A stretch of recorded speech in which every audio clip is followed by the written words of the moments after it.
ஒரு 2-3 நாள் முன்னாடி எனக்கு ஒரு கால் வந்தது. இந்த மாதிரி நான் ஷூரிட்டி கொடுத்தேன் சார். ஷூரிட்டி அப்படின்ற வார்த்தை கேரண்டின்னு எனக்கு ஒரு மாதிரி ஜர்க் ஆயிடும் நான்.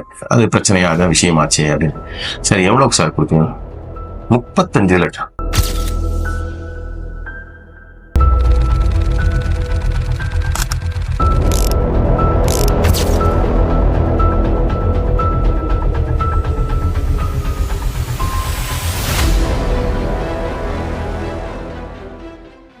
நாற்பது 50 வயசுக்கு மேல இருக்கிறவங்க இன்னைக்கு இருக்கிறவங்க எல்லாருக்கும் ஒரு மிகப்பெரிய டவுட் இருக்கு. அதோட அனுபவம் இருக்கு. என்னன்னா, சார் மத்தவங்களுடைய கடனுக்கு நான் ஷூரிட்டி கொடுக்கலாமா, கேரண்டி கொடுக்கலாமா அப்படின்ற கேள்வி முன்னாடி இருக்கும். என்னோட பதில் வேண்டாம். என்ன சார் நீங்க சொல்றீங்க? என்னோட நண்பர் வாழ்க்கையில கொஞ்சம் அடிப்பட்டு என்ன நல்லா வாழ்ந்தவர், வாழும்போது எனக்கு நிறைய ஹெல்ப் பண்ணிருக்காரு. இன்னைக்கு கொஞ்சம் நொடிஞ்சு இருக்கிறாரு. அவருக்கு அந்த நேரத்தில் நான் கொஞ்சம் ஹெல்ப் பண்ணா அவரோட வாழ்க்கை வளமா போகும் இல்லையா? அதை நீங்க வேண்டாம்னு சொல்றீங்களா? நியாயமா சார் நீங்க சொல்றது அப்படின்னு கேட்டா, நியாயம் இல்லை அப்படிங்கிறது ஒரு பக்கம் இருக்கு. சிலது நம்ம பண்ணும்போது புரிஞ்சுக்கோங்க, நாளைய பிரச்சனையும் சேர்ந்து நம்ம பார்க்கணும். இன்னைக்கு ஒரு ப்ராப்ளம் சால்வ் ஆகுதுன்னா அத்தனை முடிச்சுன்னா பரவாயில்ல.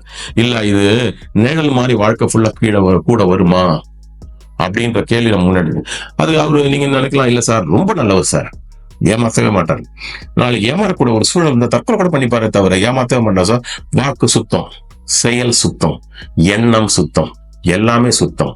அதுல என்ன மாற்றுக்கள் கரெக்ட், எல்லாமே உண்மையா இருக்கலாம். ஆனா வாழ்க்கையில் சூழல் அப்படின்னு ஒண்ணு இருக்கு தெரியுமா? அது ரொம்ப பேஜார். நாளைக்கு என்ன நடக்கும்னு யாருக்குமே தெரியாது. அதான் ஒரு சின்ன ஒரு எக்ஸாம்பிள் நான் சொல்ல வரேன். நான் ஏன் அது வேணாம்னு சொன்னேன். ஒரு 2-3 நாள் முன்னாடி எனக்கு ஒரு கால் வந்து தமிழ்நாட்டுல இருந்தா, எந்த இடம் நான் சொல்ல விரும்பல. அவர் கால் பண்ணிட்டு, சார் பெரிய பிரச்சனைல மாட்டிக்கிட்டேன் சார் அப்படின்னு. அப்படியே என்ன சார் சொல்லுங்க, நீங்க தான் சார் சொல்யூஷன் சொல்லணும் அப்படின்னு. சரி பரவாயில்ல சார், என்னால முடிஞ்ச வரைக்கும் நான் ஹெல்ப் பண்றேன், சொல்லுங்க சார். இந்த மாதிரி நான் ஷூரிட்டி கொடுத்தேன் சார். ஷூரிட்டி அப்படின்ற வார்த்தை கேரண்டின்னு எனக்கு ஒரு மாதிரி ஜர்க் ஆயிடும் நான். அது பிரச்சனையாக விஷயமாச்சே அப்படின்னு. சரி எவ்வளவுக்கு சார் கொடுத்தீங்க? 35 லட்சம். 35 லட்சமா? ஆமா சார், 35 லட்சம். நல்லவர் சார், என்னோட க்ளோஸ் ஃப்ரெண்டு. ஆனா என்னன்னா, அவர் வேற ஏதோ ஒரு விஷயத்துல மாட்டிக்கிட்டு அதுல இருந்து வெளில வர முடியாம போய் என்னோட அமௌண்ட் அதுல மாட்டிக்கிச்சு சார். என்ன ஆயிடுது, அவரை போட்டு டார்ச்சர் பண்றவங்க நேரத்தை என் கழுத்துல கத்தி வச்சுட்டாங்க. நான் 35 லட்சம் பே பண்ணக்கூடிய சூழலுக்கு அதை நான் என்னோட பட்ஜெட்ல போடவே இல்லை. பிரச்சனை அதுதான். கேரண்டில நீங்க போட்டு அதை நம்ம பட்ஜெட்ல நம்ம போடவே மாட்டோம். பிரச்சனை தான். இவரு என்ன பண்ண அதே மாதிரி பட்ஜெட்ல போடல. இப்ப என்ன பண்ண, திடீர்னு அவரோட நிலம் வீடு அது இது எல்லாத்தையும் வித்து 35 லட்சம் அதுக்கு கட்ட வேற வழி கிடையாது. ஏன்னா கேரண்டி கொடுத்துருக்காருல்ல, சட்டம் அதுதான் சொல்லுது. அவரால் கட்ட முடியல, நீங்க கட்டிதான் ஆகணும் அப்படின்னு சொல்லிட்டு நம்ம எல்லாத்தையும் வித்தார். இப்ப என்ன பண்றாரு, என்கிட்ட இவ்வளவுதான் சார் இருக்கிற சொத்தெல்லாம் போயிடுச்சு. இப்ப நான் என் குடும்பம் இது இருக்கும், வாடகை வீட்டுக்கு ஒரு ரொம்ப மோசமான நிலைமையில நாங்க இப்ப இருக்கோம் சார். அந்த 35 லட்சம் நான் கேரண்டி கொடுத்துருக்கேன் சார். அவர் திருப்பி கொடுக்கறது சான்ஸ் இருக்கு சார், ஆனா கொடுப்பாரா இல்லையான்னு தெரியல. பாருங்க, கேரண்டி வாங்கணும். ரொம்ப நல்லவர். இன்னைக்கு அவர் சொல்றாரு, ரொம்ப வருத்தமா தான் பேசியிருக்காரு. ஆனா நல்லவர். ஆனா நல்லவரா இருந்து என்ன பிரயோஜனம் வாழ்க்கையில? அவர்கிட்ட இன்னைக்கு வேற ஏதோ ஒரு விஷயத்துல மாட்டிக்கிட்டு பணம் போயிருச்சா இல்லையா? அவரோட பணம் போனா பரவாயில்ல, நம்ம பணம் போவாதான் பிரச்சனை. இதுல என்னன்னா, இப்போ நம்ம ஒரு வீடு கட்டணும், நம்ம பிளான் பண்ணிப்போம். நம்ம பொண்ணுக்கு கல்யாணம் பண்ணி கொடுப்போம், நம்ம பிளான் பண்ணிப்போம். நம்ம பையனுக்கு படிப்பு காலேஜில் சேர்க்கணும், படிக்க வைக்கணும், எல்லாம் அதுக்கு நம்ம பிளான் பண்ணி எல்லாம் பட்ஜெட்லாம் போட்டு கரெக்டா இருக்கும். ஆனா இந்த ஷூரிட்டி போட்டோம்னு வச்சுக்க, நம்மளோட மனசுல என்ன தெரியும், அது சும்மா ஒரு நேம் சேக் தானே போட்டிருக்கோம், அதெல்லாம் அவர் பார்த்துப்பாரு, நான் கட்ட வேண்டிய ஒரு சூழ்நிலையே வராது. நம்ம மனசுல நல்ல ஆணித்தரமா மனசுல நம்பிக்கை இருக்கிறதுனால தான் நம்ம ஷூரிட்டியே போடுறோம். ஷூரிட்டி சும்மா ஒரு நேம் சேக்கு அப்படின்னு நினைச்சிட்டு இருக்கோம். ஆனா இந்த மாதிரி ஆகி போச்சுன்னா பிரச்சனை பெருசா ஆயிடும். இதை நம்ம பட்ஜெட்ல போடவே மாட்டோம். என்னன்னா திடீர்னு அந்த பேர்டன் நமக்கு வந்துருச்சுன்னா, அது 30 சப்போஸ் ஒரு 5000 10,000 போட்டு நம்ம சீரா இப்பதான் அழகா தப்பிச்சுட்டு வந்துட்டாங்க, பிரச்சனை. 35 லட்சம் 30 லட்சம் எல்லாம் போனா நம்மளால தாங்க முடியுமா? நம்மளா சாதாரண ஆளுங்க தான் சார், நம்மளாம் மிடில் கிளாஸ். நம்ம அண்ணாலும் அப்படியே ஒரு மாதிரி அட்ஜஸ்ட் பண்ணி அப்படியே போயிட்டு அப்படியே ரிட்டையர் ஆயிட்டு அதுக்கப்புறம் அப்படியே ஒரு மாதிரி செட்டில் ஆயிட்டு பீஸ்ஃபுல்லா வாழ்ந்து இறந்துடலாமா அப்படின்னு பார்க்கக்கூடிய ஆளுங்க தான் நம்ம. அதுக்கு மேல எக்ஸ்ட்ரா பேர்டனை நம்மளால தாங்கவே முடியாது. அதனால அவர் நல்லவர் தான், நண்பர் தான், கரெக்ட். ஆனா சூழல் மாறிடுச்சுன்னா அந்த பேர்டன், அந்த பாரம் அப்படியே நம்ம தலைக்கு வரும். நம்மளால அதை தாங்க முடியாது. ஏன்னா நம்ம பட்ஜெட்ல போல நம்மளால தாங்க முடியாது. அந்த அளவுக்கு நமக்கு வருமானம் கிடையாது. அதுதான் ஒண்ணு. பிளஸ் நான் இன்னும் ரொம்ப முக்கியமா சொல்றேன், நம்மளை நம்பி மனைவி இருக்கிறார்கள், குழந்தைகள் இருக்கிறார்கள், ஒரு குடும்பம் இருக்கிறது. அந்த குடும்பத்தினோட பொறுப்பு நம்ம தலையில. அத்தனை பேரு நம்மளதான் அப்படி பாக்குறாங்க. இவர் இருக்கிறாரு, இந்த ஆள் நம்மளை காப்பாத்திடுவாரு எப்படியா இருந்தாலும் அப்படின்னு சொல்லிட்டு. அது நார்மல் சர்க்கம்ஸ்டன்சஸ்ல எஸ் கரெக்ட். ஆனா புதுசா ஒரு பேர்டன் தான் நம்மளால தாங்க முடியாது சார்.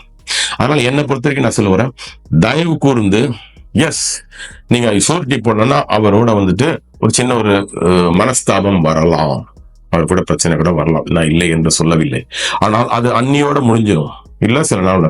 பட் அதை கேரி ஃபார்வர்ட் பண்ண மாதிரி ஒரு சூழல் வந்ததுன்னா அது பிரச்சனை. அப்ப நீங்க கேட்கலாம், இல்ல சார் நான் அவரோட கேரண்டி கொடுத்துருவேன், அது நான் பே பண்ண வேண்டிய சூழலே வரலன்னா பிரச்சனை கிடையாது சார். வரலன்னா இந்த வீடியோவே தேவை கிடையாது. வருதே, அதான் பிரச்சனை. வருது சார், நிறைய பேருக்கு வருது. நான் சொல்றேன், நிறைய பேரு கேரண்டி ஷூரிட்டி கொடுத்துட்டு மாட்டிக்கிட்டு மூச்சு விட முடியாத அளவுக்கு தவிச்சிட்டு இருக்கிறாங்க. அதுக்கு 2-3 நாள் முன்னாடி கால் பண்ண அந்த நண்பர், இதை நீங்க தயவுசெய்து எப்படியாவது வீடியோல போடுங்க சார் அப்படின்னு என்ன ரெக்வஸ்ட் பண்ணாரு. ஏன்னா நிறைய பேர் மாட்டிட்டு இருக்காங்க. அது என்னோட அனுபவத்துல நானே பார்த்துட்டு இருக்கேன். எனக்கு அந்த மாதிரி ஒரு சூழல் வந்தது, கேரண்டி போடுற மாதிரி அப்படின்னு சொல்லிட்டு. நான் பிரான்ச் மேனேஜர் அழகா பேசிட்டு, இல்ல சார் என்னால போட முடியாதுன்னு நீங்க சொல்லிடுங்க சார், நான் சொன்னா கொஞ்சம் ஒரு மாதிரி இருக்கும் சார். ஒரு நாள் பேசி முடிச்சு அதுல உருவிட்டேன். நான் இல்ல கேரண்டி போடவே கூடாது, முடிந்தவரை போடாதீர்கள். போட்டீர்கள் என்றால் நாளைக்கு அது பெரும் பிரச்சனை வர்றதுக்கு எல்லா பாசிபிலிட்டியும் இருக்கு. புரிந்து கொள்ளுங்கள், உங்கள் மனைவி மக்கள் உங்களை நம்பி வாழ்ந்து கொண்டிருக்கிறார்கள். அந்த மாதிரி சூழல்ல நாம பண்ண தப்புனால அவங்க எல்லாம் தெருவில் நிக்க வேண்டிய ஒரு சூழல் வந்ததுன்னா அந்த பாவம் நம்மளை சும்மா விடவே விடாது. இப்ப நீங்க கேட்கலாம், இல்ல சார் நான் நண்பருக்கு நான் கொடுக்குற ஒரு கேரண்டி, அவரை காப்பாற்றக்கூடிய ஒரு சூழல் அந்த பாவம் என்ன காப்பாத்தாம அது பிரச்சனை ஆச்சுன்னா எப்படி சார், அதுவும் ஒரு பாவம் தானே அப்படின்னு கேட்கலாம். சார் வெளிப்படையா சொல்றேன் சார், ஒவ்வொருத்தரோட வாழ்க்கை அவங்கவுங்க பார்த்துக்கணும். கரெக்டா? இதுதான் உண்மை. யாரோட முழு வாழ்க்கையோட பொறுப்பை நம்ம தலையில ஏத்துக்கவே முடியாது. சின்ன சின்ன இதெல்லாம் இப்ப நாங்க இதே நான் சொல்றேன், ஒரு ஷோர்ட்டி ஒரு 5000 10,000 இல்ல மேக்ஸிமம் 50,000 வச்சுக்கோங்க. முடியுன்ற பட்சத்தில் நம்ம கொஞ்சம் ஒரு 50,000 6,000 ஓகே சார். நாளைக்கு ஏதாவது பிரச்சனை 50,000 கட்டிட்டு போயிடலாம் சார். இப்பதான் ஒன்றும் பிரச்சனை கிடையாது. 35 லட்சம் கொடுத்து ஒருத்தரால தாங்க முடியுமா? அந்த அளவுக்கு நம்மளாம் மிடில் கிளாஸ் ஆன சார், புரிஞ்சுக்கோங்க. லட்சக்கணக்கில் இன்னொருத்தரோட பாரத்தெல்லாம் கேட்க முடியும். யாராவது இப்போ ஒரு 1000 கடன் கேட்கறேன், கொடுக்க 10,000 கேட்கறேன் கடன், அதே அவர் ஒரு 25 லட்சம் கடன் கொடுங்க அப்படின்னு நம்ம எங்கேருந்து கொடுக்க முடியும்? நாம வீடு அடமான வச்சு கொடுக்குற மாதிரி நாளைக்கு வீடு ஜப்தி ஆகிற மாதிரி நிலைமை ஆகி போச்சுன்னா, அந்த மாதிரி பெரிய லெவல்ல எல்லாம் கேரண்டி சின்ன லெவல்ல கொடுங்க, ஒண்ணு பிரச்சனை 1000 10,000 சின்ன, அதான் சிராய் போட தப்பிக்கக்கூடிய ஒரு சூழல் இருந்தா மட்டும் தம்பிங்க. பெரிய விஷயத்துல பெரிய அமௌண்ட்ல கேரண்டி ஷூரிட்டி கொடுக்காதீர்கள். அவர்கள் நல்லவர்கள் தான், இல்லை என்று சொல்லவில்லை. ஆனால் நாளைக்கு அவரோட சூழல் மாறி போச்சுன்னா அவர் பே பண்ண முடியாத ஒரு சூழல் வரலாம். அவரை நீங்க கட்சியில சார் நீங்க என்ன சொல்லுங்க அல்லுங்க சார், ஆனா என்கிட்ட பணமே கிடையாது சார், சாரி சார் கோச்சிக்காதீங்க சார் அப்படின்னு அவர் சொன்னா உங்க நிலைமை ரொம்ப பரிதாபகரமான ஆயிடும். அதனால அது வேண்டாம் சார். என்னை பொறுத்த வரைக்கும் ஷூரிட்டி கேரண்டி கொடுக்காதீங்க. கொடுக்காம இருந்தா வாழ்க்கை கொஞ்சம் நிம்மதியா போகலாம். கொடுத்தா அந்த டென்ஷன் என்னைக்கா இருந்தாலும் நம்மள பாதிக்கும் சார். ஓகேங்களா? இதுல இந்த விஷயத்துல உங்களுக்கு ஏதாவது கிளாரிபிகேஷன் இல்ல ஏதாவது கொஸ்டின் இருந்ததுன்னா கமெண்ட்ஸ் காலத்துல போடுங்க, நான் கிளாரிஃபை பண்றேன். முடிஞ்சிருச்சு. ஓகேங்களா? நன்றி, வணக்கம்.